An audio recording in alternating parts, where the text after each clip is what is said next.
the problem of the victor telling the story. Because we lost the war, if you will, the historians tell their little tiny version of the story of wampum instead of the vast story of thousands and thousands of years. We have wampum in our collection that's estimated at over 4,000 years. If you just look at that 4,000 years versus 50 or so,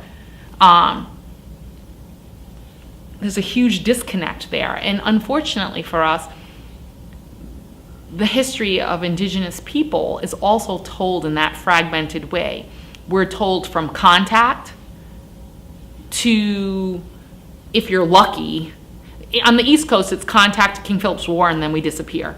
As they go westward, they talk about it till about the 1800s and then say the vanishing people, and then we all disappear. And what people don't get is that we're a fabric of this country. There is no U.S. history without indigenous history. There's no American, talking about the Americas, history without indigenous history and culture and contributions. And that the reality is indigenous people are woven throughout the fabric of what is this country. And in each decade and in each century, we are doing very many different things. Unfortunately for us, like I'll use the Narragansett specifically, after detribalization, we become invisible. Because again, the victor gets to write us out of existence. He used the law, LAW, to write us right out of existence and used the courts to make us disappear. And it took 100 years for us to undo that. And we still didn't undo it as effectively as it needs to be undone. So there's still work to be done in that regard. But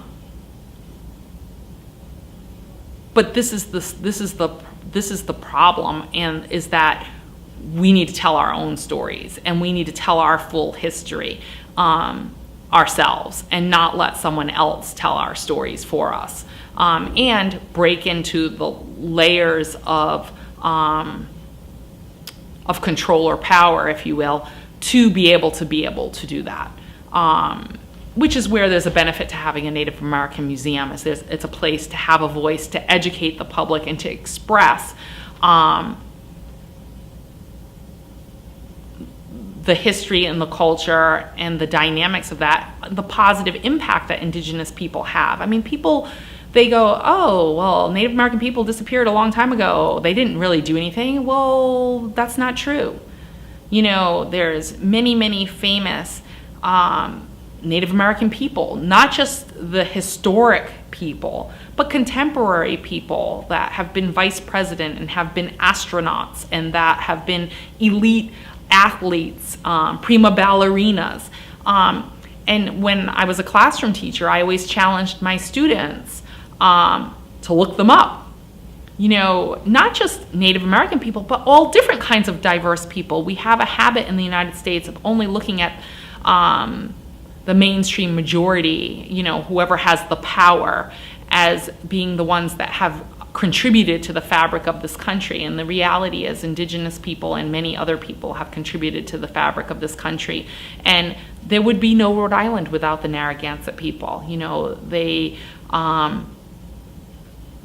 forget sometimes, without the Narragansett people, Roger Williams might not have survived to be the independent man that he was, to be able to create a state, eventually, a colony that would allow for people to have freedom of religion.